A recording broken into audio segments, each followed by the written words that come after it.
Достор, бүгін автомобильный аккумулятор турарак кылып айтканда кислотный аккумулятор боюнча маалымат беребиз. Бул плановый обучение экинчи сабагы. 1-ден 20-га чейин автоэлектрик толук плановый обучение кеткен азыр. Экинчи сабак кирип атат.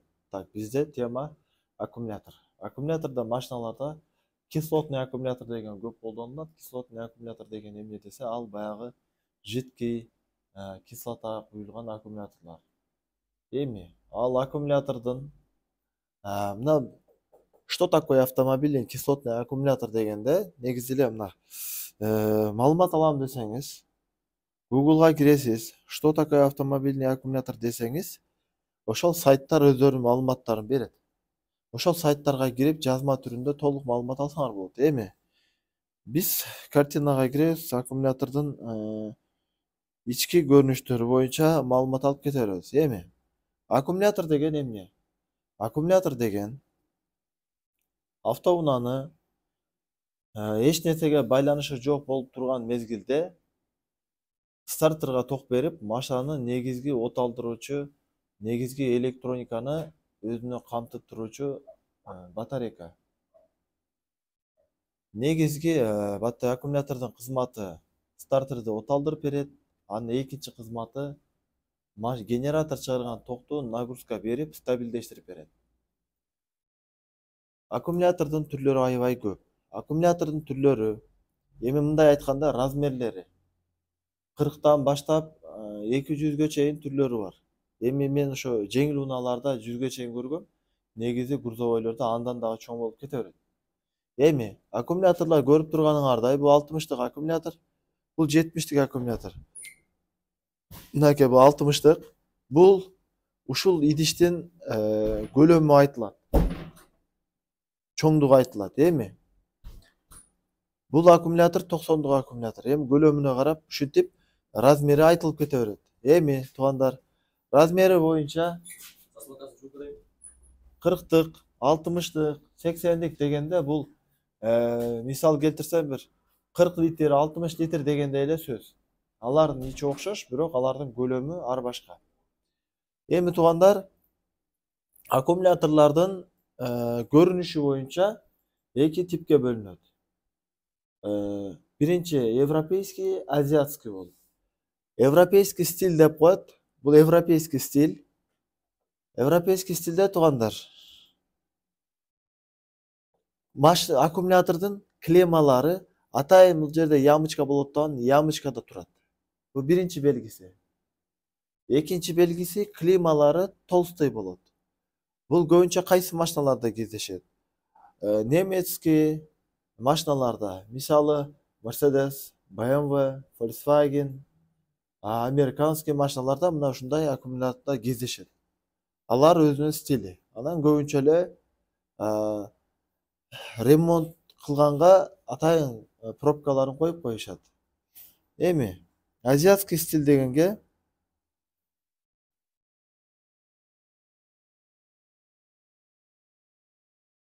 бул азиатский стилдеги аккумулятор. Байкап турганыңардай, бул аккумулятордун клеммалары тонкий. Аккумуляторлар клеммасы тонкий, бул биринчиден. Экинчиден корпустан торчать этип турат. Бул азиатский стиль, ылдыйга чөгүп толстой болуп турса, европейский стиль болуп бөлүнөт.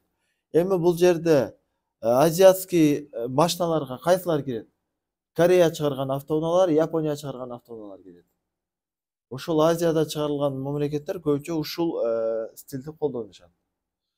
Булардын клеммасы тонкий болгон менен, размерлери бир аз тонкий болгон менен, булардын ички көрүнүштөрү, иштеш принцип работалары бирдей. Андан кийин эми булар аккумулятор жайгашуусу боюнча, клеммалар жайгашуусу боюнча, то есть, адашып кеттим, экиге бөлүнөт. Правый, левый болуп. Мисалы, любой эле бир аккумулятор көрсөтө берейин. Так. Боковойна тартылган аккумулятор керек бизге.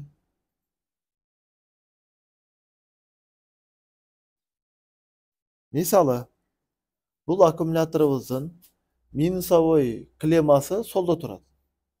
Эми ушул минусовой солдо турган клеммалар алдынан караганыбызда биз жагында клемма турат, нар жагында эмес. Буну э, левый левый деп айтып коет. Эгер ушу масса ушундай алдынан караганда нар жагында турса, правый деп айтып коет. Негизинен плюс жагынан аталат да, азыр плюс жагынан караганыбызда плюсу солдо турат, но левый деп айтылат. Оң жагында турса, правый деп айтылат.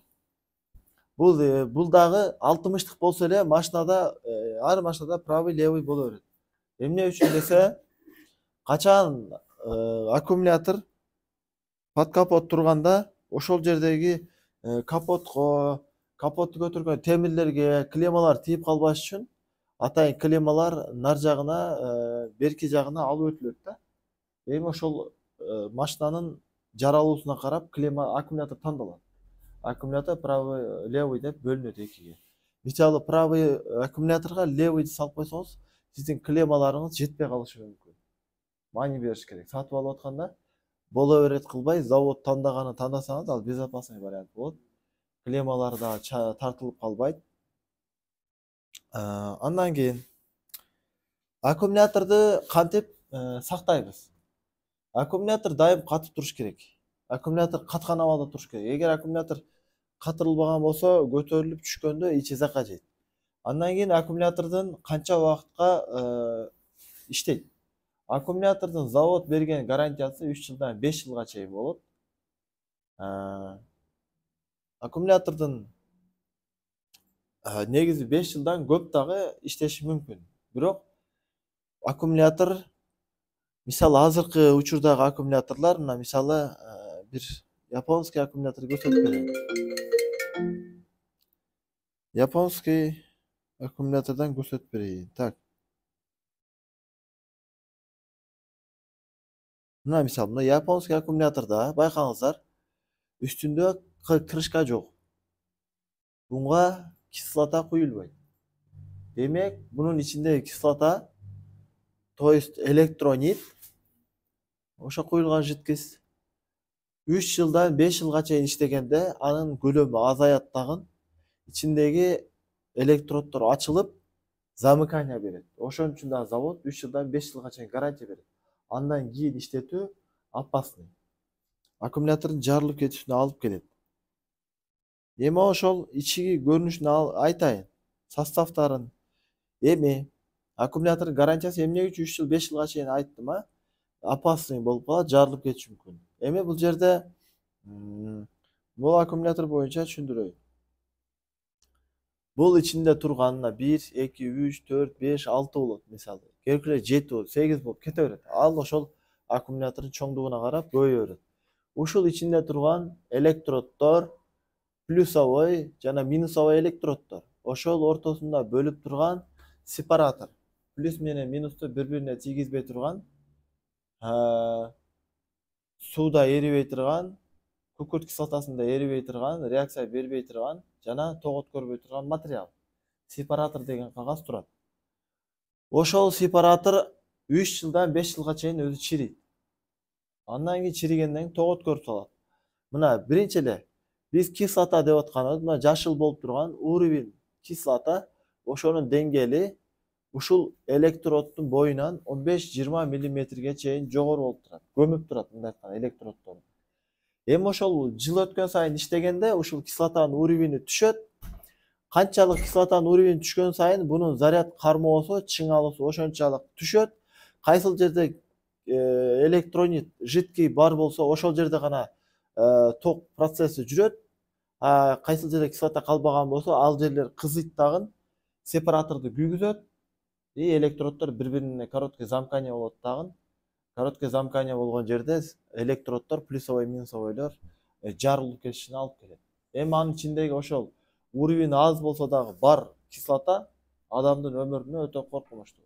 Аны адамдын көзүнө, денесине дегилет таптакыр коркунучтуу. Ошон үчүн булардын гарантиясы 3 жылдан 5 жылга чейин. Ал гарантия бүткөндөн кийин аккумулятор уже бузулуп баштаганда, биринчи ичиндеги уровень азайганда аккумулятор шишка болуп баштайт, ишип баштайт. иш баштаганда уже ичиндеги кислота азайып, испарение болуп, ичи ишип аткан болот. Ал бир күн эмес, бир күн жарылып кетиши мүмкүн. Эми ошол ички көрүнүшү боюнча бир сыйра маалымат берип коеюн дагы. Анан башка темага өтүп кетели. Бул жерде туугандар. Так.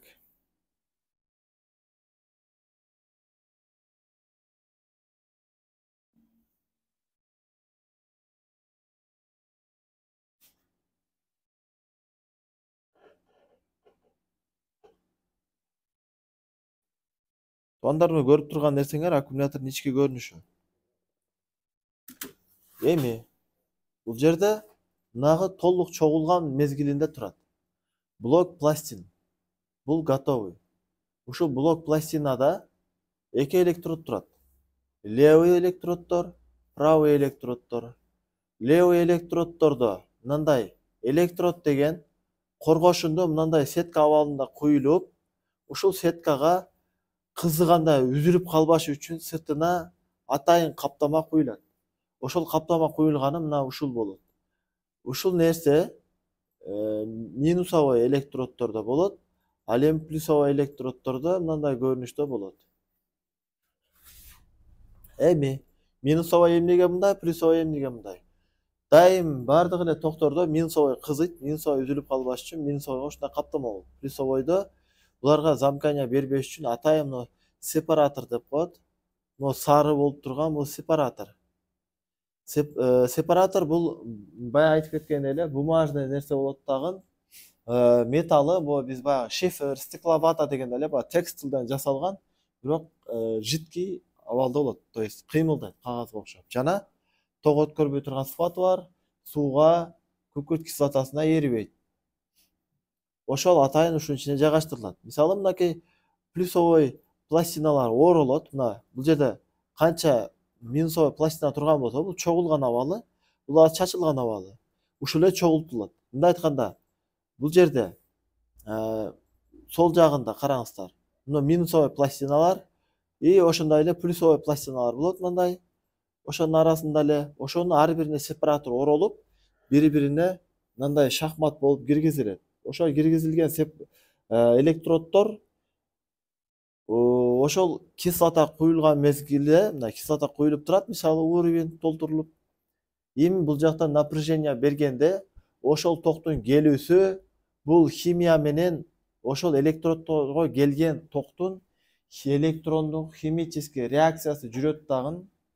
Баягы күкүрттү күйгүзсөңүз, же бир кагазды күйгүзсөңүз, күйүп кагаз абалынан күл абалына өткөндөй эле бул дагы өзүнүн абалын өзгөртөт. Ошол чыңалган абалы ал башка абал болуп эсептелет дагы.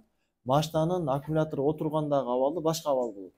Ошондо биз бул жака зарядка сайганда бул ичиндеги электроддор ичиндеги күкүрт кислотасы менен реакциясында бир сыйра өзүнүн абалын өзгөртүп, чыңалган абалда туруп калат. Андан кийин кайрадан биз зарядтан үзүп туруп, бул жака биз ошол иштете турган буюмубузду улап туруп, булунан токту кайра чыгарып кетип атканда, бунун абалы кайра өзүнүн мурдакы абалына келет, кайра реакция жүрөт. Мына ошол электронный реакциянын эсебинен бул өзүнүн абалын заряд алган сайын өзүнүн абалын өзгөртүп, башка абалга өтөт. Жана ошол зарядды иштетип атканда кайра өзүнүн эски абалына өтөт. Мындай айтканда бул көп жолу мындай айтканда көп жолу колдонулат да. Мисалы сиз кагаз бир жолу өрттөсөңүз кайра кагазга айландыра албайсыз го. Бул өзүнүн абалын заряды бар мезгилге өзгөрүп, заряд жок мезгилде өзгөрүп, ушинтип абалын өзгөрүп турат. Ошол реакцияга байланыштуу. Эми ичиндеги детальдар боюнча кыскача айтып койсом, мына электроддор мында өтө татаал кылып түшүнүп албаңыздар. Электроддор левый и правый, ошондо минусовой, плюсовой электроддор болот да. Булар бири-бирине тийбей туруш үчүн сепаратор пластина менен жабылат. Болду. Мына ушундай блоктор машинада размерине жараша, мисалы 60-тыктын ичинде 6 болот, 90-тыктын ичинде 8 болот, ушинтип кете берет. Канчалык көп мындай блок пластина боло турган болсо, ошончалык заряд көп кармайт. Булардын бирөөсү уже кадимкидей ток чыгарат, мисалы ток кармайт өзү, бирок булар канчалык көп болгон сайын ошончолук плотность күчтүү болот. Мисалы бул кичинекей аккумулятор менен чоң аккумулятор айырмасы мына пластиналардын, мына блоктордун санында. Мисалы канчалык аккумулятордун көлөмү чоңойсо, булардын саны ошончолук көбөйө берет. Анан ичи бөлүнөт. Мисалы ар бир блоко өзүнчө, мынакей бул жерде көрүнүп турат. Ар бирине мындай комната берилет. Бул комната наркы комнатага тиешеси жок. Наркы комната бири-бирине химиясы өтпөйт. Ошол ар биринде пластиналар, но ар бири токту өзүнө сактап, кайра чыгарып турат. Ошо пластиналардын саны канчалык көп болсо, аккумулятор размери чоңое берет. Канчалык машинанын мотору чоң, ошончолук мощный стартер. Стартер канчалык мощный болгон сайын чоңураак аккумулятор коюлуп кете берет. Канчалык объем кичинерет машина, ошончолук кичинекей потребление стартер, ошонго жараша аккумулятор коюлат. Эми бунун ичинде куюлган химия күкүрт кислотасы жана тазаланган фильтрленген суунун аралашмасы болот. 35% күкүрт кислотасы, 65% таза фильтр болгон суу. Ошонун аралашмасы электронит деген химияга айланат. Ошол электронит, эгер ошол 35ке 65 боло турган болсо, максималдуу чың алат. Эгер анын граммировкасы суунуку көбөйүп кетсе, кайнап төгүлөт же химияныкы көбөйүп кетсе, чың алуусу аз болуп калат. Ошондуктан баягы жамгыр суусун куйган же болбосо химияны, таза химия куйган бул аккумулятор үчүн өтө зыян. Качан биз аккумуляторго эгер доливать этебиз, жана доливать эткенге мүмкүнчүлүк боло турган болсо, анда биз 35 грамм күкүрт кислотасы жана таза фильтрованный суудан 65% кошуп туруп, ошол раствор менен доливать этишибиз керек. Ошондо туура болот. Анан кийин азыркы күндө кислоталарды сатуудан алып салган, себеби биринчиден бул безопасность, ошол кардарлардын өздөрүнө зыян келип калбаш үчүн, жана эми буну химиясын толтуруп жүрсө эле бул иштеп жүрө бербейт. Бунун ичиндеги пластиналар, сепараторлор чиригенден кийин бири-бирине замкание бар, аккумулятордун жарылуусуна алып келет. Ошондуктан булар 5 жылдан кийин автоматтык түрдө алмаштырган эң жакшы болот. Завод ошону кандай кардарлардын ден соолугу үчүнбү, дагы бир көптөгөн себептер менен буларды одноразовый кылып чыгарып атат азыркы күндө, жана кислоталар сатуудан алынган. Кардарлар азыр биз мисалы бир аккумулятор бузулуп же отуруп калса, жароосуз болуп калса, биз аны апарып тапшырабыз дагы, ордуна жарактуу аккумулятор алып кайрадан колдонобуз. Бул болсо кайра ремонтко барат, коргошумдар кайра эритилет дагы, кайра электроддор жаңы куюлуп, жаңы сепараторлор менен коюлуп, жаңы идиштерге коюлуп, жаңыдан чыгат. Ошонго туугандар, бул аккумуляторду 3 жылда, 5 жылда бир алмаштыруу, бул биз үчүн дагы машинанын эртеңки электронный жашоосу үчүн дагы аябай маанилүү, жакшы болот. Башка электрондуу буюмдарга дагы аккумулятордун канчалык деңгээлде иштеши таасир берет. Ошон үчүн аккумуляторго жакшы көңүл бурабыз. Эми аккумулятордун дагы эмнеси калып кетти? Аккумулятордун башка аккумуляторлор бар го, мисалы мына жерде бир түшүнүк берип коеюн. Гелиевый аккумулятор деген биздин мына колубузда турган телефондун ичиндеги батарейка гелиевый батарейка. Гелиевый батарейка, биз гелди билебиз, жидкий эмес же катуу эмес. Колуңа кармасаң төгүлүп кетпей турган жумшак материал. Мына ошондой гель абалында болгон аралашма атайын алюминиевый фольгага жайгаштырылып, оролуп, матаний болот. Ал сиздин телефонуңуз кандай абалда болсо дагы, ал кислота төгүлбөйт дагы, ичине эч кандай короткий замыкание бербейт. Ошону менен колдо көтөрүлүп жүрүүчү, ар кыл абалда туруучу электрондук буюмдарга колдонулат. Бирок ал материал аябай кымбат болгондуктан алар машиналарга берилбейт. Негизи эмнеге машинага койсо болбойбу эмес, машинага койсо болот, бирок аябай кымбат. Азыр биздин телефонубуздун ичиндеги турган батарейка орточо эсеп менен жакшысы 1,5 миң сом турат.